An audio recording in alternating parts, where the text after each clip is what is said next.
ദൈവപരിപാലനയുടെ കാൽനൂറ്റാണ്ട് ഗോരഖ്പൂർ രൂപത പിന്നിടുമ്പോൾ പ്രത്യേകമായ ചില മുൻഗണനകളിലൂടെയാണ് ജൂബിലി ആഘോഷങ്ങൾ കടന്നുപോയത്. ദൈവജനത്തിന്റെ ആധ്യാത്മിക നവീകരണം, പാവങ്ങൾക്ക് വേണ്ടിയുള്ള പ്രത്യേക ശുശ്രൂഷകൾ, ഈ രണ്ട് തലങ്ങളിലൂടെയാണ് ജൂബിലിയുടെ എല്ലാ ആഘോഷങ്ങളും ക്രമീകൃതമായത്. അതിലൊന്നാമത്തെ ആധ്യാത്മിക നവീകരണവുമായി ബന്ധപ്പെട്ട് ഒത്തിരി പരിപാടികൾ ഗോരഖ്പൂർ രൂപതയിൽ സംഘടിപ്പിക്കപ്പെട്ടു. രൂപതയുടെ ഇന്നലെ, ഇന്ന്, നാളെ എല്ലാം ഉൾക്കൊള്ളുന്ന ഒരു രജത ജൂബിലി പ്രാർത്ഥന പ്രത്യേകമായി തയ്യാറാക്കുകയും രൂപതയുടെ എല്ലാ ഭവനങ്ങളിലും അത് കഴിഞ്ഞ ഒരു വർഷമായി ചൊല്ലി ദൈവത്തിന് നന്ദി പറയുകയും ചെയ്തു പോന്നു. ധ്യാനങ്ങൾ, ആരാധനകൾ, പ്രാർത്ഥനാ കൂട്ടായ്മകൾ എന്നിവ വർഷത്തിന്റെ പല ഭാഗങ്ങളിൽ, പല തലങ്ങളിൽ സംഘടിപ്പിക്കപ്പെട്ടു. വൈദികർക്ക്, സന്യസ്തർക്ക്, ദമ്പതികൾക്ക്, അൽമായ ജനങ്ങൾക്ക് പ്രത്യേകം ആധ്യാത്മിക നവീകരണത്തിന് സഹായമാകുമാറ് സുപ്രസിദ്ധ സുവിശേഷ ധ്യാന പ്രഘോഷകരുടെ നേതൃത്വത്തിൽ ധ്യാനങ്ങൾ സംഘടിപ്പിക്കപ്പെട്ടു. രൂപതയുടെ ഏക മിഷൻ ആസ്പത്രിയായ ഫാത്തിമ ഹോസ്പിറ്റലിൽ രോഗികൾക്കും ശുശ്രൂഷകർക്കും കൂടുതൽ പ്രാർത്ഥനയും ധ്യാനവും ലഭിക്കുമാറ് മനോഹരമായ ഒരു ദേവാലയം നിർമ്മിച്ചതും ഈ രജത ജൂബിലിയുടെ സ്മരണയ്ക്ക് വേണ്ടിയാണ്.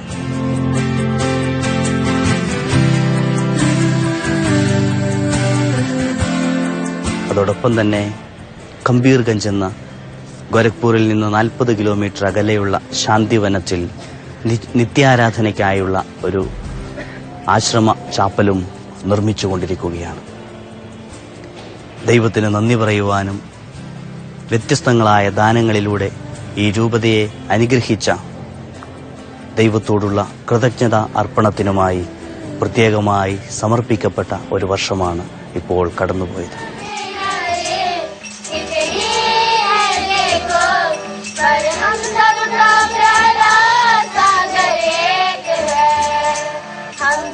ഗോരഖ്പൂർ പട്ടണത്തിന് 40 കിലോമീറ്റർ അകലെയുള്ള പ്രകൃതി രമണീയമായ ഒരു പ്രദേശത്താണ് ആസര രൂപം കൊള്ളുന്നത്. 4 വശവും നിബിഡ വനം പോലെ തോന്നിക്കുന്ന ഈ ഭൂപ്രദേശത്ത് ശാന്തിയുടെയും സമാധാനത്തിന്റെയും പ്രത്യേക പരിചരണത്തിന്റെയും ഒരാലയമായി ആസര മാറുകയാണ്.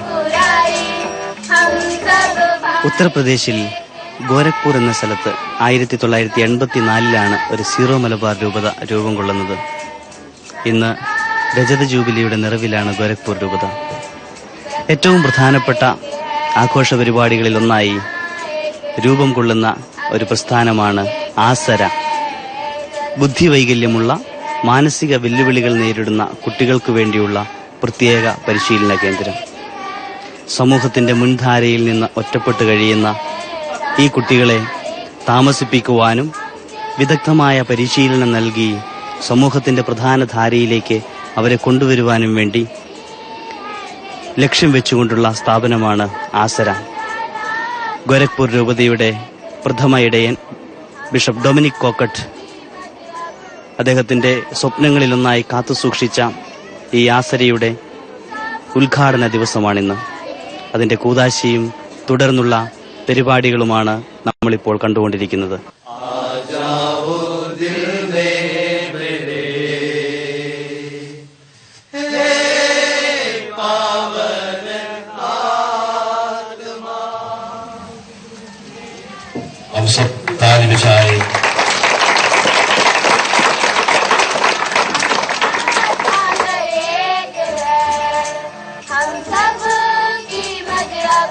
രണ്ടു വർഷം മുമ്പ് മാനസിക വൈകല്യമുള്ള കുട്ടികളുടെ ക്ഷമത വർദ്ധിപ്പിക്കാൻ വേണ്ടി ഉദ്ദേശത്തോടുകൂടി ഈ സ്കൂളിന് തറക്കല്ലിട്ടു.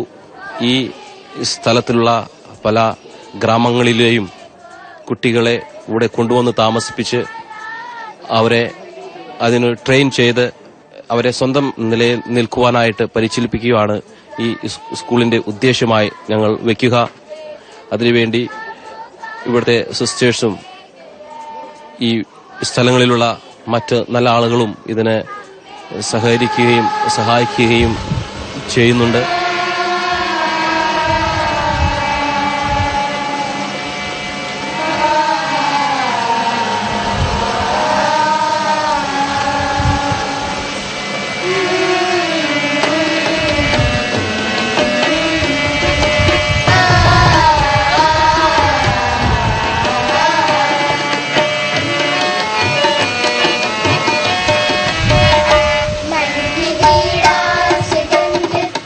മാനസിക വൈകല്യം സംഭവിച്ച കുട്ടികൾക്ക് വേണ്ടിയുള്ള ഗോരഖ്പൂർ രൂപതയുടെ ഈ സംരംഭം തുടങ്ങിയിട്ട് ഏകദേശം 2 വർഷത്തോളമാവുകയാണ്.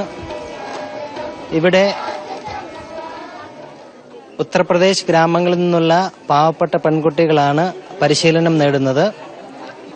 ഗ്രാമങ്ങളിൽ പ്രത്യേകിച്ച് പെൺകുട്ടികൾ പലപ്പോഴും വേണ്ട എന്ന് വെക്കുന്ന ഒരു മനോഭാവത്തോടുള്ള ഈ ഏരിയയിൽ ഇങ്ങനെയൊരു സംരംഭം തുടങ്ങുക എന്നത് ഗോരഖ്പൂർ രൂപതയുടെ ഒരു വലിയ വെല്ലുവിളികളാണ്.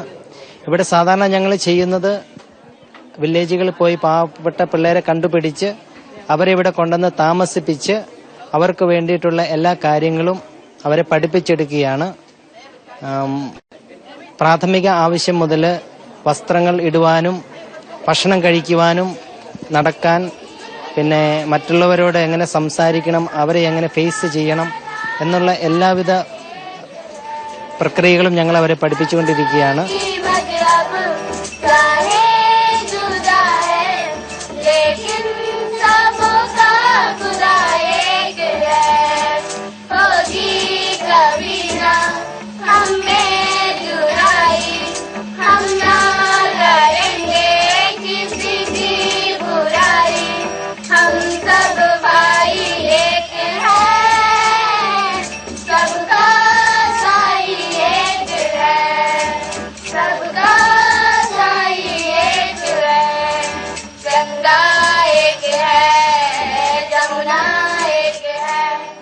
ഗോരഖ്പൂർ രൂപതയോട് കൂടി ഈ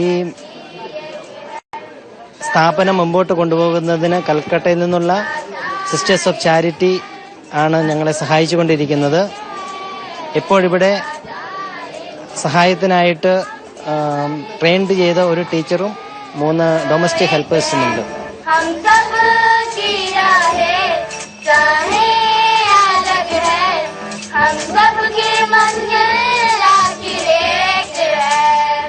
മാനസിക വെല്ലുവിളികൾ നേരിടുന്ന കുട്ടികൾക്കു വേണ്ടി ഗോരഖ്പൂർ രൂപത ആരംഭിച്ച ആശ്രയയിലെ മുഖ്യ പരിശീലകയെ നമുക്ക് പരിചയപ്പെടാം.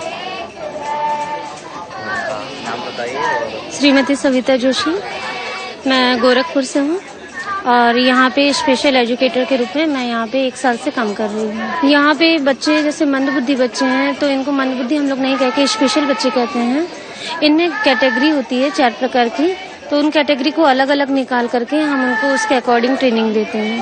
जैसे कुछ कम मंदबुद्धि की श्रेणी में आते हैं, कुछ ज्यादा की श्रेणी में आते हैं, कुछ ऐसे बच्चे आते हैं जो पूरे तौर से मानसिक रूप से मतलब विक्षिप्त होते हैं, जिनको हम ट्रेनिंग नहीं दे मतलब पढ़ा करके नहीं, उनको ट्रेनिंग के द्वारा जैसे कुछ काम सिखा करके उनको ट्रेन कर सकते हैं. तो अकॉर्डिंग उनकी कैटेगरी जो होती है माइल्ड, मॉडरेट, सीवियर और प्रोफाउंड, ये 4 प्रकार की होती है. उसके अकॉर्डिंग हम उनको मतलब ट्रेनिंग देते हैं. मेन तो ये है कि जो हम लोग इन बच्चों को नेग्लेक्ट करते हैं और जैसे इन बच्चों के जो भी पेरेंट्स होते हैं वो बहुत ज्यादा इन बच्चों को लेकर के डिप्रेशन में है, कोई रास्ता उनको नजर नहीं आता है. तो हमारा उद्देश्य यही है कि इन बच्चों को जैसे मेन स्ट्रीमिंग में लेकर के समाज की जो मुख्य धारा जिसको कहा जाता है, नॉर्मल व्यक्ति के साथ में उठना बैठना चलना फिरना ये लोग कर सकें. ट्रेनिंग से ये फायदा होता है जैसे बहुत से बच्चे हमारे पास ऐसे आते हैं जो ब्रश नहीं करना जानते हैं, टॉयलेट नहीं करना जानते हैं, अपने कपड़े तक नहीं पहनना जानते हैं, तो हम उनको वो सिखाते हैं ताकि वो परिवार में सम्मिलित होकर के अपने उन निजी कार्यों को कर सके, ताकि परिवार वालों पे बोझ भी ना बने और सुचारू रूप से उनका परिवार चलता रहे, पेरेंट्स को भी कोई टेंशन ना हो इस चीज को लेकर के.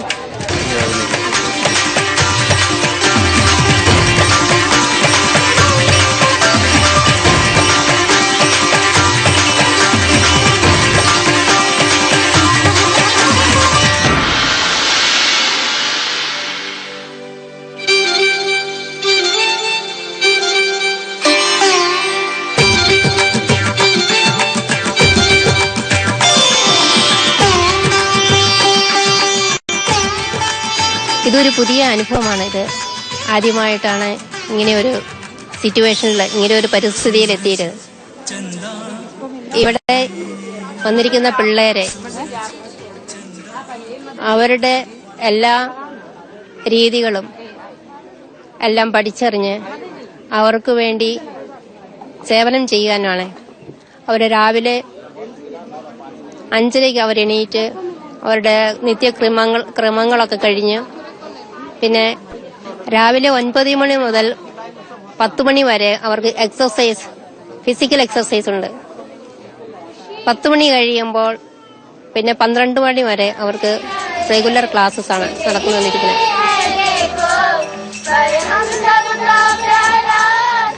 ലോകത്തിന്റെ വിവിധ ഭാഗങ്ങളിലേക്ക് സുവിശേഷത്തിന്റെ വിത്ത് വിതറുവാനായി വിളി ലഭിച്ച മിഷണറിമാർ ഉത്തരേന്ത്യയുടെ ക്രൈസ്തവ ന്യൂനപക്ഷമുള്ള ഈ പ്രദേശത്തും പ്രത്യേകമായി ലക്ഷ്യം വയ്ക്കുന്നത് സമൂഹത്തിന്റെ പിന്നാമ്പുറങ്ങളിലുള്ള വിദ്യാർത്ഥികളെയും കുടുംബങ്ങളെയും മുൻധാരയിലേക്ക് കൊണ്ടുവരിക എന്ന ലക്ഷ്യം തന്നെയാണ്. കേരളത്തിൽ നിന്നുള്ള ക്രൈസ്തവ മിഷണറിമാരുടെ സുവിശേഷ പ്രവർത്തനത്തിന്റെ മിഷണറി പ്രവർത്തനത്തിന്റെ ഒരു പുതിയ അധ്യായമായി ആസര മാറുകയാണ്.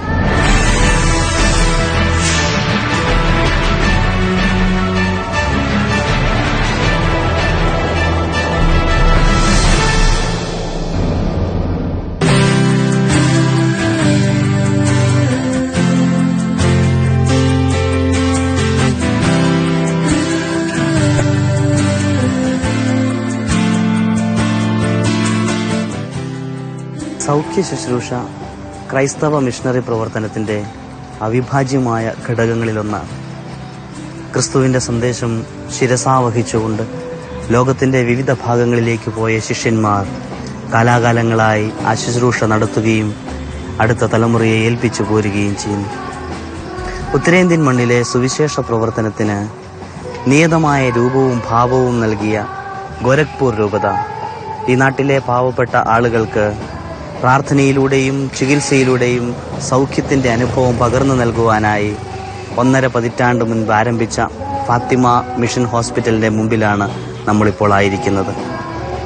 പാവപ്പെട്ട ആളുകൾക്ക് അത്യാധുനികമായ ചികിത്സാ സൗകര്യങ്ങൾ കുറഞ്ഞ ചെലവിൽ എത്തിച്ചു കൊടുക്കുകയും പ്രാർത്ഥനാപൂർവം ചികിത്സാ രീതിയെ സമീപിക്കുവാനുള്ള പരിശീലനം നൽകുകയുമാണ് ഫാത്തിമ ഹോസ്പിറ്റലിലൂടെ ലക്ഷ്യം വയ്ക്കുന്നത്.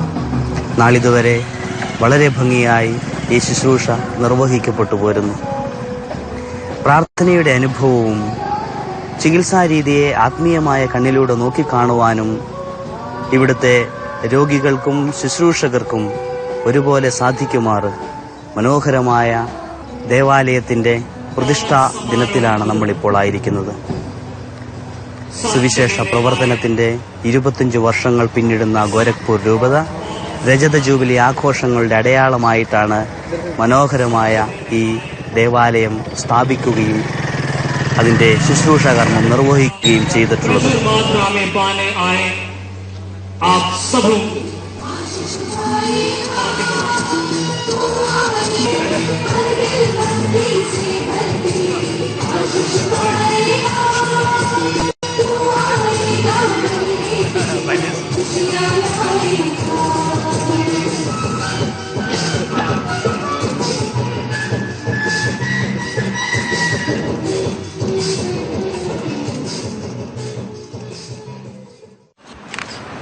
As it is sprinkled upon us and throughout this church, make it a sign of the saving waters of baptism, by which we become one in Christ, the temple of your Spirit.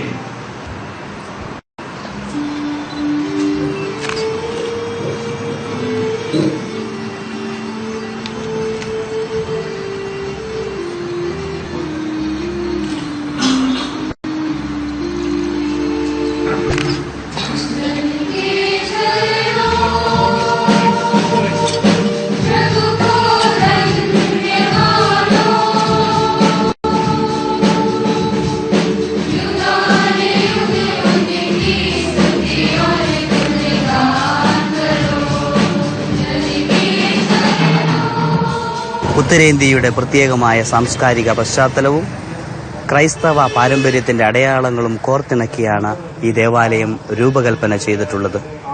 രോഗികളായി ഇവിടെ എത്തുന്നവർക്കും ചികിത്സിക്കുവാനായി ഇവിടെ ഉള്ളവർക്കും കൂടുതൽ ആത്മീയമായ ഉത്തേജനം ലഭിക്കുവാനും പ്രാർത്ഥനാപൂർവം ദൈവം ദാനമായി തന്ന ആരോഗ്യത്തെയും ശരീരത്തെയും സമീപിക്കുവാനും ഈ ആശ്രമത്തിന്റെ സാന്നിധ്യം വളരെയേറെ സഹായിക്കുമെന്നതിന് യാതൊരു സംശയവുമില്ല.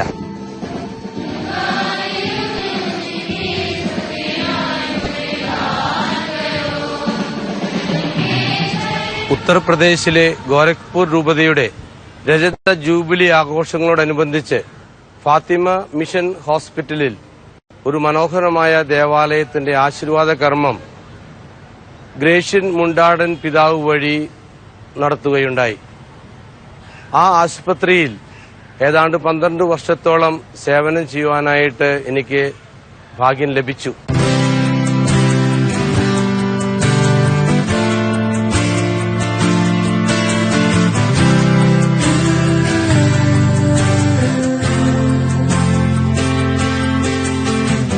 ഗ്രാമവാസികൾ ധാരാളമുള്ള ഒരു രൂപതയാണിത്.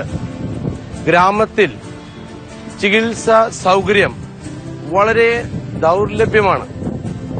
അതിനാൽ തന്നെ ആദ്യം 15 ഡിസ്പെൻസറികൾ സ്ഥാപിക്കുകയുണ്ടായി. അതിനൊരു റെഫറൽ ഹോസ്പിറ്റൽ എന്ന നിലയ്ക്കാണ് ഫാത്തിമ മിഷൻ ഹോസ്പിറ്റൽ 1995 ഉദ്ഘാടനം ചെയ്യപ്പെട്ടത്.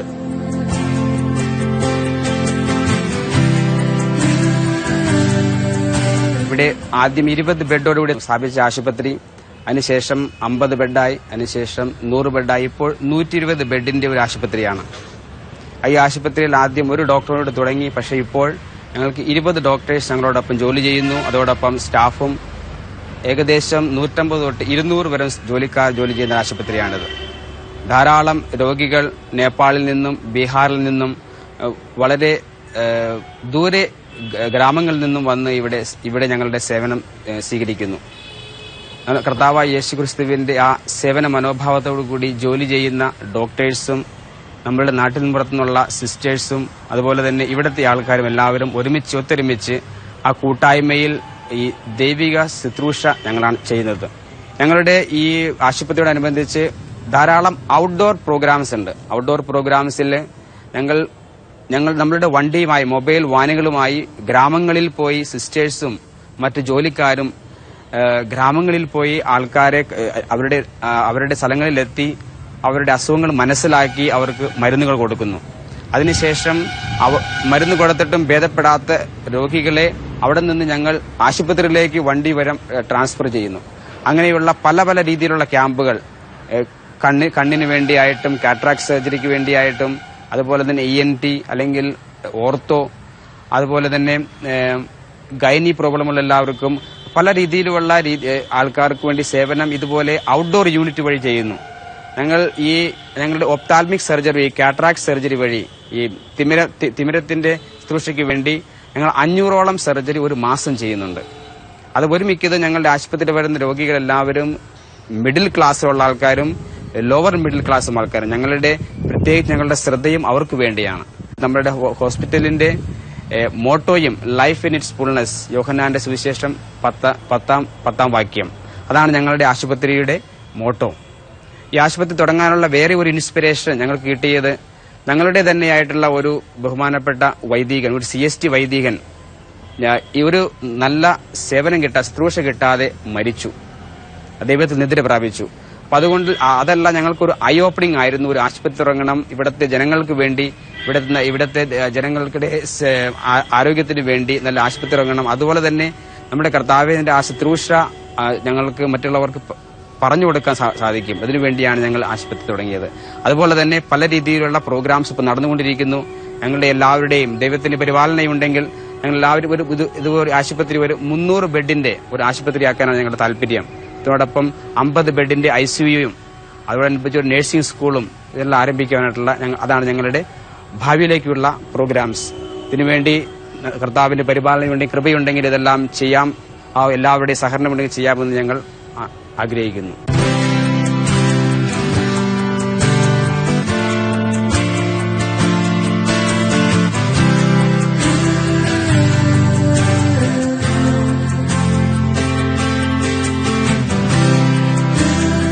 ഈ ജൂബിലി ആഘോഷിക്കുന്ന ഈ അവസരത്തിൽ ഞങ്ങൾ പ്രത്യേകിച്ചും ഓർക്കുന്നത് ഇവിടെ ജോലി ചെയ്ത് ഞങ്ങളിൽ നിന്നും വേർതിരിച്ചു പോയ മിഷണറിമാരുണ്ട്.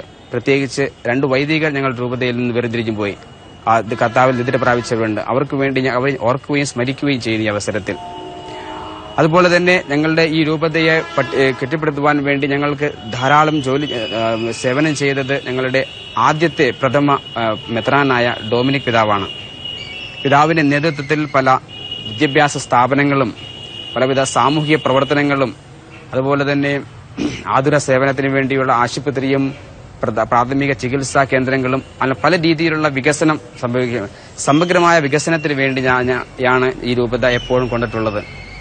അതുപോലെ തന്നെ ഈ സമഗ്ര വികസനത്തിലൂടെ യേശുവിന്റെ നാമം, യേശുവിന്റെ സുവിശേഷമാണ് ഞങ്ങൾ പ്രഘോഷിക്കുന്നത്.